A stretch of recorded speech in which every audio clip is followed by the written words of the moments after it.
Hello and welcome to the Run Testers. My name's Nick and this is our full review of the Garmin Enduro 3.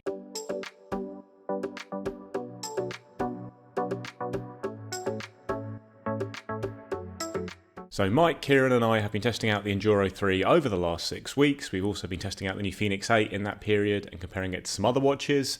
And this is going to be our full verdict on the watch, which is a little bit cheaper than the Garmin Enduro 2, unexpectedly. It costs £769 or $899. It's also a fair bit cheaper than the Fenix 8, making the Enduro stand out a bit in Garmin's range, a bit more than it did before, where it was almost just a slightly more expensive, longer lasting Fenix. It's got a 51mm case, like the largest Fenix 8. It's thicker than that watch though. It's 15.7mm. It is quite a lightweight watch though. It's 57 grams, 63 grams with the nylon strap, which again is a little bit lighter than the Fenix 8. One of the focuses with the Enduro 3, Garmin says, was to make it a lightweight watch. It's got a titanium bezel and back with the usual kind of plastic polymer in between that, and then you have a sapphire crystal screen, and it comes with the nylon band as standard. You have a memory and pixel screen like the Fenix 8 Solar. It's got solar panels running around the outside of that screen. These have been improved since the previous model of the Enduro to harvest more energy from the sun, and they no longer cover the whole screen, so you should get better visibility of the screen with the Enduro 3 compared to previous models, because there aren't those solar panels built in across the entire screen. It's not a dive proof watch like the Fenix 8, but it is still waterproof rated to 10 ATM. You don't have the mic and speaker on the Fenix 8 either. That's another big difference between the new watches. It does have a flashlight. You've got the latest optical heart rate sensor from Garmin, the Gen 5 optical sensor. You obviously got dual band GPS and the array of usual sensors like a barometric altimeter, pulse oximeter, that kind of thing. But in general, the focus is making this a lightweight, adventure-proof watch with a very long battery life, and that battery life certainly is a standout feature on the Enduro 3, especially if you are in sunny conditions, because these new solar panels really can add a lot of time to your battery life if you are in sunny conditions. But you're looking at up to 36 days of use in watch mode, but that's going to really depend on how much activity you're doing. And with all satellite systems on, the GPS is going to last you 80 odd hours, which can go to 144 hours with the solar charging. So yeah, very impressive battery life, lightweight watch. It doesn't have some of the smart features you get on the Fenix 8, but does come in at a cheaper price and now offers quite a compelling alternative to the Fenix rather than just being a more expensive version of it. Starting with the likes then, and that boosted battery life is a big appeal. The Enduro 2 has long been my go-to, primarily because of the big month-long battery life that you get. It tends to mean that you only really have to charge the watch 12 times a year, even with heavy training usage. The Enduro 3 obviously offers even more amped up GPS tracking and staying power. On paper, the Garmin 3 Enduro solar battery life rises across the board.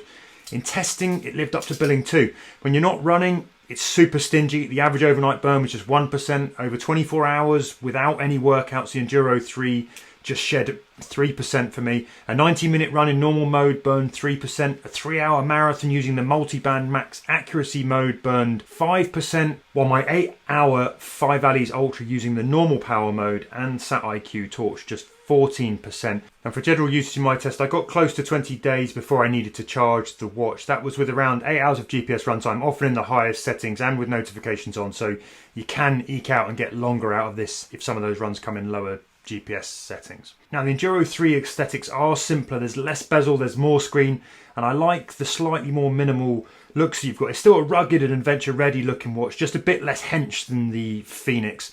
At 63 grams, the Enduro 3 is also marginally lighter. It shaves 10% off the weight of the Enduro 2. It's back to what it was for the Enduro. That's always welcome, not only making it more 24/7 wear friendly than the 95 gram Fenix 8 Solar 51mm, but that weight saving plus the fact it ships with a nylon band is a win. I find it reduces the wobble on the wrist, helps keep that optical sensor in place, which in theory should boost the accuracy of your readouts as well, but generally makes it more comfortable to wear over long runs. Now, ditching the screen covering solar lens also makes the screen brighter. In my tests, I found the Enduro 3 easy to read in most light conditions, but I had to fire the backlight at times to punch up the visibility sort of fully, and it's nowhere near as crisp and colourful when you put it up alongside the Fenix 8 AMOLED, which I did on occasion. You do notice a difference, but without that side by side, you're going to be happy with how this screen performs. Now, the Enduro 3 is a highly competent navigator with mapping upgrades that add terrain contours on your topo active maps, dynamic round trip routing, and route guidance that can update mid-run to hit a specified distance if you go off course. It's easy to create routes on the fly. I love that bit. Or upload courses downloaded from Strava and third parties for races. In testing, I plugged the 5 Valleys Ultra race route into the Enduro 3 And I have to say, the off-course alert saved me a couple of times on race day from doing extra miles I didn't want to do. I love Climb Pro as well. Knowing how many climbs you have left to conquer during an ultra is dead handy. So is seeing how far it is to each individual summit. And this thing does that really nicely. There's a new user interface too, just like the Garmin Fenix 8, with tweaks to how you start runs, change settings and access things like morning reports, and I find that also much easier to use. Quicker access to settings at key times, like right before you're about to launch into your activity on a run. You can go and tweak things based on that activity or general watch settings really easily from where you are on the screen. So start off with things that I've liked about my time with the Garmin Enduro 3, and I think the thing that has really stood out for me in my time has been that kind of huge battery life. Much like the Enduro 2, this is a watch that really can go the distance, and I found in my testing, and I've been using it alongside the Fenix 8 for most of my testing, it lasted longer than that watch off a single charge. Obviously that's got an AMOLED display, so that undeniably is going to drain quicker. The Enduro 3 lasted kind of well over 3 weeks for me. I think it has the capability of going longer than that if you are kind of more stringent in terms of the GPS modes that you are using.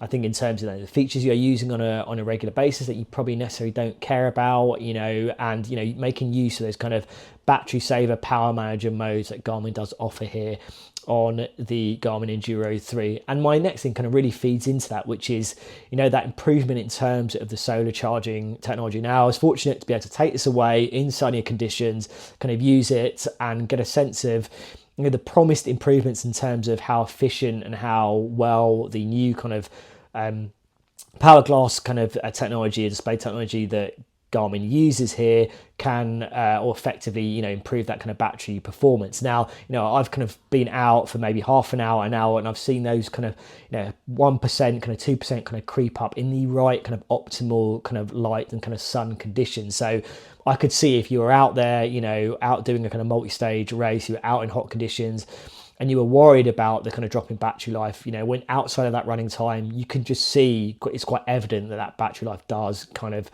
gain, and obviously those improvements have been made. I think the other thing for me, and generally the run tracking experience has just been very good for me, what I'd expect to see from a Garmin, very similar to the Garmin Enduro 2.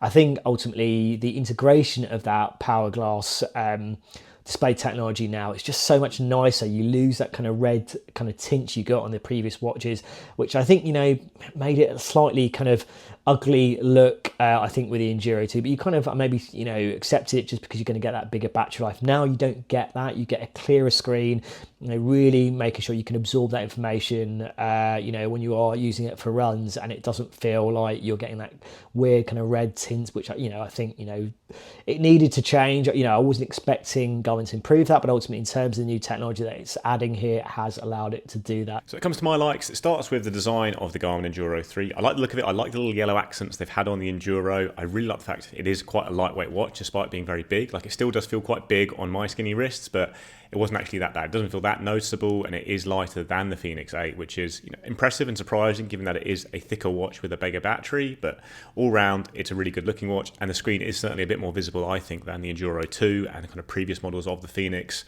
It suffers from the fact I was testing it at the same time as the Fenix 8 AMOLED, which has that really bright screen. But if you want that memory and pixel display for the extra battery life, you are still getting quite a nice screen here with a good display. And the battery life is obviously pretty outstanding. I've gone through a couple of cycles on the watch. It's lasting me kind of between 17 and 19 days on a charge. That's with pretty heavy use. Like, I've been running pretty much every day with the watch, started marathon training, so the runs are quite long. I've had the GPS in auto select mode, so depending on kind of the conditions you're in, like how much battery life we'll be using. So it tends to range between about 1% per hour in good conditions, which is obviously excellent, to more like 2% an hour if it's slightly trickier GPS conditions. I've had notifications coming into it as well, and you really could easily extend the battery life on the watch either by using a less intensive GPS mode, just using GPS only, or having sunnier conditions. Like, I think I averaged about 30k lux hours a day when I was using the watch, which isn't very much. So those solar panels just aren't doing a lot for me. If you are in sunnier conditions, if you spend a lot of time outside, if you're using it for hiking, you're going to see that battery life jump considerably because the solar panels do work very well when you do spend a bit of time in the sun, but there's just not always a lot of sun available here in the UK where I've been testing the watch. And another big like is the accuracy. It's been really spot on for me. Like with the GPS, you expect this from Garmin. Their dual band watches have been at the forefront of GPS accuracy, I think, in the last 2 years. Suunto's right up there as well now, but yeah, you get exceptional GPS performance, whether you're in auto select mode or if you stick to multi-band, which will bring that battery life down a fair bit. And actually the heart rate monitoring has been really good. So it's a big watch, but that Gen 5 sensor, I think since we first tested it on the Fenix 7 Pro and Epix Pro, I found it a really reliable one. Like I haven't needed to connect a heart rate strap to this watch throughout testing. Like it's had some wobbles. Like if I go and do a sharp hill session with kind of 30 seconds up and then jog back down, like it struggles to keep up with the chest strap when monitoring that kind of session. But actually the Enduro 3 heart rate accuracy has been very good in track sessions, and in general it's just a pretty accurate heart rate sensor. I think as we hit the colder months there'll probably be a few more errors creeping in because optical heart rate accuracy isn't always so good in the cold, so probably I'd look at linking the sensor myself for certain sessions, but overall the accuracy of the watch has been very good all around. And then lastly, I do think this is a good direction that Garmin's taken with this watch. Like first two models of the Enduro both had slight flaws, I think, in their design. Like the first model didn't have music and maps in particular I think was a big miss from that watch, and it was expensive. And then the second model was just basically a Fenix X Plus because you've got a little bit more battery life but basically the same feature set. Now they've removed a couple of features that I think a lot of people won't be that bothered about on the Fenix, like being able to dive with the watch or use a mic and speaker, things like that. I think it's wise to get rid of those to make a cheaper watch that focuses on being lightweight, having a long battery life, while still having really all the key Garmin features. So yeah, I think it's a good move, and it's obviously great to see a price come down. On to dislikes, and look, there's not really much to dislike about the performance of the Enduro 3, but even though it is cheaper than the previous model, it's still quite expensive, and I think the big competition to this watch will be older Garmin's. Like the Enduro 2 is more expensive on a list price, but I'd expect that to come down in sales quite a lot as we're heading into Black Friday. And if you're looking at things like the Fenix 7 Pro in sales, you can get them cheaper than this watch, then it'll be worth going for those because you're going to get pretty much the same feature set, but you might get a much lower price. You might not get the battery life of the Enduro 3, but you are still going to get exceptional watches that have a very similar core experience. That's the thing with Garmin's top watches, and there are a lot of them now, and there's several generations of all of them that actually offer very similar software features all round, like a slightly different user interface and things like that, but you're not going to miss a lot by going for an older watch, and you might get it a lot cheaper. And then the other negative I have, I guess, is a negative. It's not really negative for me, but obviously you don't get some of the features from the Fenix 8. Like if you do want to go diving, if you are invested in the mic and speaker, which can be useful at times, then the Enduro 3 is now missing a couple of things, whereas with the Enduro 2 you were getting everything that you had on the Fenix. But like I say, I don't think that's a real negative. I think this is the right idea from Garmin, but it's just worth noting you might not get some of those bits and bobs. So on to the things that I found a little bit more challenging. I had some heart rate wobbles. Heart rate for me was a bit hit and miss at times. During interval sessions with sharper intensity changes, I found the Enduro 3 sometimes shot higher than the chest strap. It's not uncommon for optical, but it happened here. On the longer Lakes Ultra that I did, it also struggled with changes in effort on the climbs that I did and the descents, and also with the stops at aid station picking up when my heart rate might have dropped. I also had a 2-hour period towards the end of that race where it consistently read much higher than the chest strap and fared notably worse than the Fenix 8. During the New Forest Marathon, it captured the steadily increasing intensity more reliably. It also matched the Polar H10 chest strap beat for beat, aside from a few sections where it either dropped lower or it had the odd lurch higher, so steady sort of intensity runs were much better. Now the Enduro only comes in 151mm size, so if you're daintier wristed or if you want the features and function just in a more compact watch, you're going to have to look at the Fenix and forego a bit of that extra battery life that you might get. Now maybe the Fenix 8 Solar 43mm or the older Fenix 7 Pro Solar 42mm might fill the gap, but yeah, you can't get the Enduro's long battery life or fully long battery life aside from this 51 case. Now I said this about the Fenix 8, and this is maybe a minor gripe, but it's something I've found on both of these new watches. Maybe that's the new software. When you go to load the stats of a recent activity, a run, it seems to take ages and ages and ages to load in. I've not noticed this lag anywhere else with any other bits of the software, but it's very notably long when you're trying to get back in to review those post-run stats. So it's definitely not a deal breaker, but you will notice that there is a bit of lag on that one specific thing. So in terms of things I disliked about my time in the Enduro 3, I think dislike is probably the wrong word to use here. I think, overall my time's been very good with Enduro 3. It's a very good watch to use for running. I think ultimately what it boils down to really is I've been using the Fenix 8 AMOLED alongside it for most of my testing. Also just looking at the kind of general changes that Garmin has made here with its watches, watch change for the Enduro 2 to the Enduro 3 from a kind of run tracking experience. I think the first thing that really kind of stood out for me is the kind of change with that kind of new software platform, the rejigged user interface, moving things around a little bit. I'm a little bit on the fence about whether those changes have made it a better watch to interact with, you know, kind of moving those kind of apps into the kind of activity screen. You know, I don't know if those changes need to be made, but I mean, over longer term using, we'll see whether that has been the kind of changes that Garmin needed to make.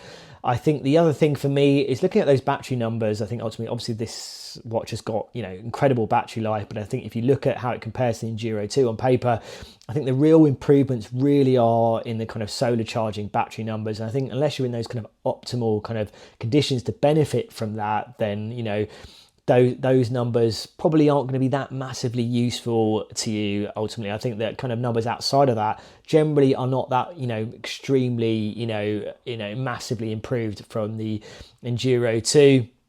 I think the other thing for me is generally the run tracking experience has been very consistent with my time with the Enduro 2. Similar sensors, obviously you are getting a better kind of heart rate sensor, or a later version of Garmin's heart rate sensor technology, but I think ultimately, you know, I would still be using a heart rate monitor chest strap, and I think, you know, obviously that's what I'd be doing in the Enduro 2 as well too. And I think most people would if they cared about that heart rate data, but things like GPS and general training and analysis feels all very similar for me in terms of what it's kind of been telling me, really kind of offering that kind of guidance. So yeah, I think ultimately, I said, I haven't disliked my time with the Enduro 3. I think ultimately it's things about, you know, have these changes made it a necessarily hugely better watch than the Enduro 2, and also, you know, the changes Garmin has made to make its watches in general better, you know, running companions. Have those changes been, you know, all for the better? I'm definitely still a little bit on the fence about that.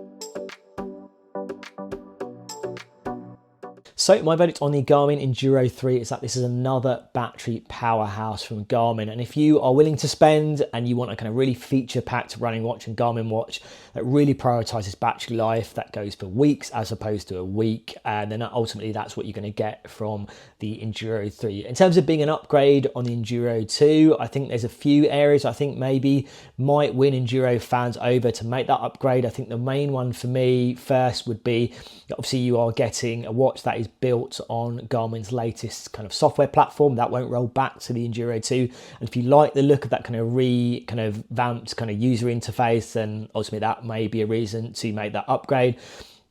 I think also the other thing for me here is how well integrated the kind of power glass, that kind of solar charging display technology is on the Enduro 3 compared to the Enduro 2. It's less prominent. I think, you know, ultimately makes it a nicer watch to kind of look at and look at over your kind of data and, you know, all the other screens that are available on the Garmin Enduro 3. And it just feels, you know, based on my time when I've been able to use it in sunnier conditions, that it feels more effective in terms of kind of harvesting that energy to kind of boost the battery life. I think another thing to look at ultimately is that kind of battery life. I think there are improvements in some areas on the Enduro 3 compared to the Enduro 2, and not necessarily all areas. And I think, you know, ultimately the Enduro 2 still is going to offer you a strong battery performance overall, that kind of core, kind of strong run tracking experience as well too. I think ultimately it's cheaper now. You know, it's £40 difference in the UK from the 2 to the 3, and I imagine that will probably drop even more over the coming months now with the Enduro out and being out for a little bit longer. So I don't think it's necessarily a instant upgrade for everyone, but I think those are the key reasons I would potentially upgrade.